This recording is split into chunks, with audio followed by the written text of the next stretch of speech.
नमस्कार मित्रांनो, think book Marathi या आपल्या चॅनलवर तुमचं मनापासून स्वागत आहे. इथे आम्ही तुमच्यासाठी जगातल्या बेस्ट सेल्फ इम्प्रूव्हमेंट पुस्तकांची समरी मराठीत घेऊन येतो, जेणेकरून तुम्ही तुमचं आयुष्य अजून चांगलं बनवू शकाल. नमस्कार. आज आपण एका अशा पुस्तकाबद्दल बोलणार आहोत ज्यानं अक्षरशः लाखो लोकांचं आयुष्य बदललं आहे. डेल कार्नेगी यांचं how to win friends and influence people. हे पुस्तक म्हणजे काही जादू नाही, तर मानवी स्वभाव समजून घेण्याचं आणि नाती जोडण्याचं एक शास्त्र आहे. चला तर मग यातील काही अत्यंत महत्त्वाचे आणि सोपे सिद्धांत आज आपण समजून घेऊया. एक गोष्ट ऐकून आश्चर्य वाटेल. अनेक संशोधनांमधून हे सिद्ध झालंय की आपल्या आर्थिक यशामागे 85% वाटा हा आपल्या तांत्रिक ज्ञानाचा नसतो. नाही, तो असतो ह्युमन इंजिनिअरिंगचा. आता ह्युमन इंजिनिअरिंग म्हणजे काय, तर सोप्या भाषेत सांगायचं तर लोकांशी वागण्याची कला, त्यांचं मन जिंकण्याची क्षमता. आणि फक्त 15% यश हे आपल्या टेक्निकल स्किल्सवर अवलंबून असतं. विचार करण्यासारखी गोष्ट आहे, नाही का? आपण आपलं आयुष्यभर जी कौशल्य शिकतो ती फक्त 15% यशासाठी कारणीभूत ठरतात. मग त्या 85%चं काय? आज आपण त्याचबद्दल बोलणार आहोत. तर आजच्या आपल्या या प्रवासात आपण काय काय पाहणार आहोत त्यावर एक नजर टाकूया. सगळ्यात आधी आपण आपल्या आयुष्यातल्या सर्वात मोठ्या आव्हानाबद्दल बोलू. मग आपण आपल्या विचारांचा पाया कसा बदलायचा ते शिकू. त्यानंतर लोकांना प्रभावित करण्याची कला कशी आत्मसात करायची ते पाहू. मग अस्सल नातेसंबंध कसे तयार होतात याचं रहस्य उलगडू. आणि शेवटी आपल्या प्रत्येकात लपलेल्या शक्तीला कसं जागं करायचं हे समजून घेऊ. चला तर मग सुरुवात करूया आपल्या पहिल्या भागापासून. आपल्या आयुष्यातलं, मग ते कामाच्या ठिकाणी असो किंवा घरात, सर्वात मोठं आव्हान कोणतं असेल तर ते आहे लोकांशी वागणं. हो, इतरांना समजून घेणं आणि त्यांच्याशी जुळवून घेणं हीच सर्वात मोठी आणि अवघड गोष्ट आहे. आणि कार्नेगीचे सिद्धांत आपल्याला याच आव्हानावर मात करण्यासाठी एक नवी दृष्टी देतात. आता खरा प्रश्न हा आहे की बदलाची सुरुवात कुठून करायची. तर कार्नेगी सांगतात, सुरुवात स्वतःपासून होते. इतरांशी वागताना काय करावं यापेक्षा काय करू नये हे समजून घेणं खूप महत्त्वाचं आहे. हे खूप इंटरेस्टिंग आहे की सुरुवात काय करावं याने नाही तर काय करू नये याने होते. आणि हाच विचार आपल्या प्रत्येक नात्याचा पाया बदलू शकतो. आणि हा पाया बदलायला सुरुवात होते पहिल्या आणि सर्वात महत्त्वाच्या सिद्धांताने, टीका करू नका. कार्नेगी यांचं हे वाक्य बघा. टीका करणं व्यर्थ आहे. का? कारण जेव्हा आपण कोणावर टीका करतो तेव्हा ती व्यक्ती आपली चूक मान्य करत नाही. उलट ती स्वतःचा बचाव करू लागते, स्वतःला बरोबर ठरवण्यासाठी कारणं देऊ लागते. टीका ही ठिणगीसारखी असते जी अभिमानाची आणि रागाची आग भडकवते. तर पहिला नियम आहे, टीका, निंदा किंवा तक्रार करू नका. प्रसिद्ध मानसशास्त्रज्ञ B.F. स्किनर यांनी प्राण्यांवर प्रयोग करून हे सिद्ध केलं की चांगल्या वागणुकीसाठी बक्षीस दिल्यास प्राणी लवकर शिकतात, पण चुकीच्या वागणुकीसाठी शिक्षा दिल्याने ते शिकत नाहीत, उलट घाबरतात. हाच नियम माणसांनाही लागू होतो. टीकेमुळे कोणामध्येही कायमचा सकारात्मक बदल होत नाही, उलट मनात राग आणि कटुता निर्माण होते. चला एक उदाहरण बघूया. पुण्यातील एका IT कंपनीत एका नवीन ज्युनियर डेव्हलपरने कोडमध्ये एक मोठी चूक केली, ज्यामुळे संपूर्ण सिस्टम बंद पडू शकली असती. त्याच्या मॅनेजरने सर्वांसमोर त्याला झापण्याऐवजी त्याला केबिनमध्ये बोलावून घेतलं आणि शांतपणे विचारलं, हे लॉजिक वापरताना तुझ्या मनात काय विचार होता? मग त्याने त्याला योग्य मार्ग दाखवला आणि दोघांनी मिळून ती चूक सुधारली.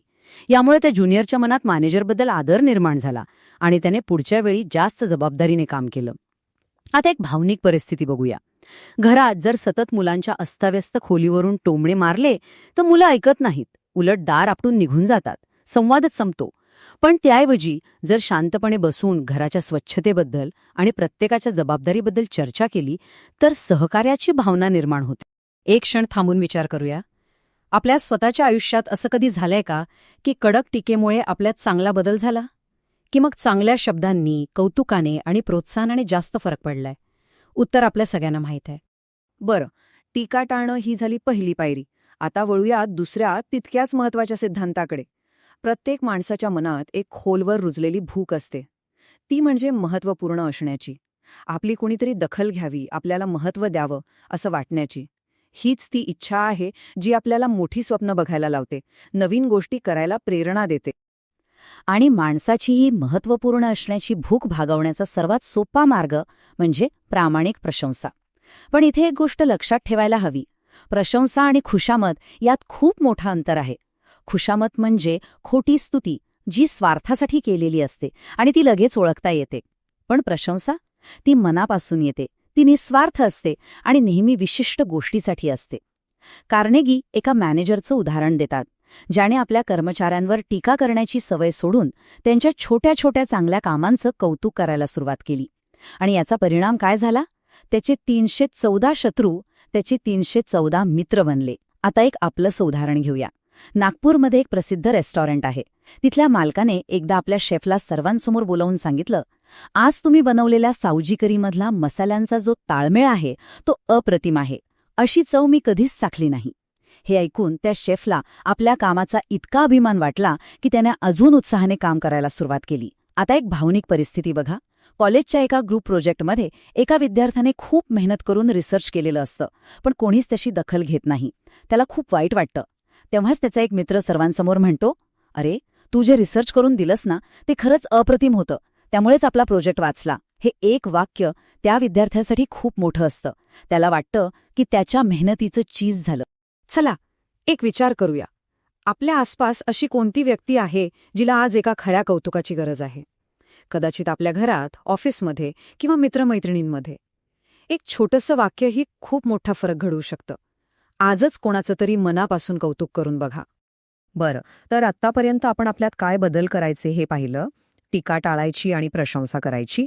आता वळूया पुढच्या भागाकडे, म्हणजे इतरांवर सकारात्मक प्रभाव कसा टाकायचा, त्यांचं मन वळवून त्यांचं सहकार्य कसं मिळवायचं, तेही त्यांच्या इच्छेने. हे वाक्य म्हणजे जणू काही या कलेची गुरुकिल्ली आहे. लोकांना प्रभावित करण्याचा जगात फक्त एकच मार्ग आहे.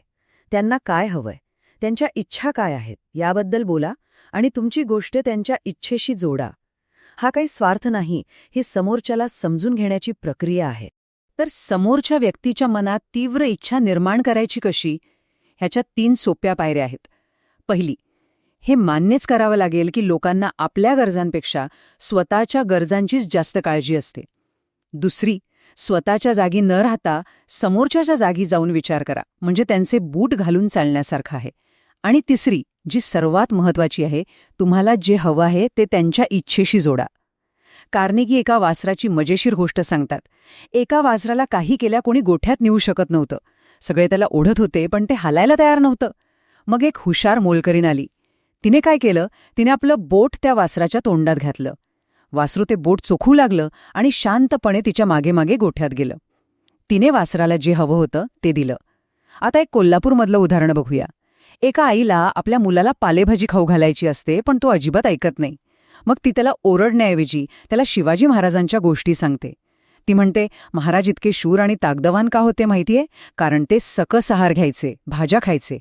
आता भाजी खाणं हे मुलासाठी शिक्षा राहत नाही, तर त्याच्या हिरोसारखं बनण्याचा मार्ग बनतं. त्याच्या मनात भाजी खाण्याची इच्छा आपोआप निर्माण होते. आपण बहुतेक वेळा काय विचार करतो? मला हे हवं आहे. पण पुढच्या वेळी कोणाला काही सांगण्याआधी किंवा विनंती करण्याआधी एक क्षण थांबा आणि स्वतःला विचारा, या व्यक्तीला हे करण्याची इच्छा का निर्माण होईल? या एका प्रश्नानं तुमच्या बोलण्याची आणि वागण्याची दिशाच बदलून जाईल. चला, आता आपण अशा काही गोष्टींबद्दल बोलूया ज्या इतक्या सोप्या आहेत की आश्चर्य वाटेल, पण त्या नाती जोडण्यात खूप महत्त्वाच्या ठरतात. या अशा युक्त्या आहेत ज्याने आपण लोकांच्या मनात लगेच घर करू शकतो. हे वाक्य किती खरं आहे बघा. आपण नेहमी लोकांना आपल्याबद्दल सांगण्याचा, इंटरेस्टिंग बनण्याचा प्रयत्न करतो.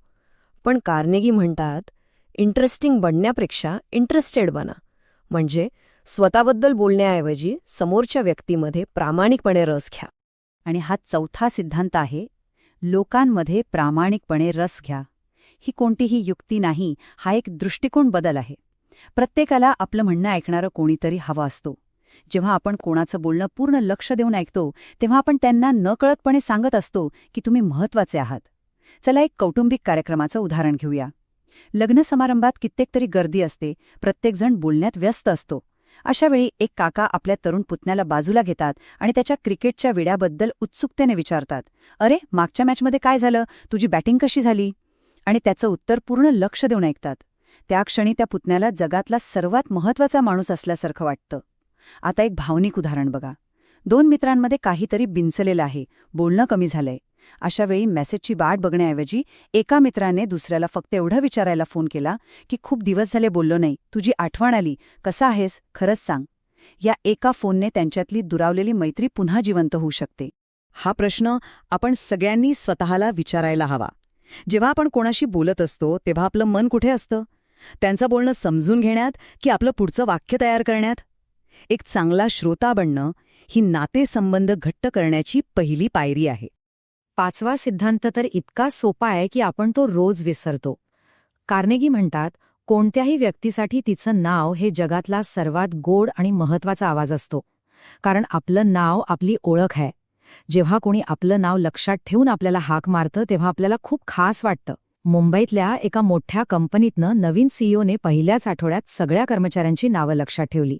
ते प्रत्येकाला नावाने हाक मारायचे.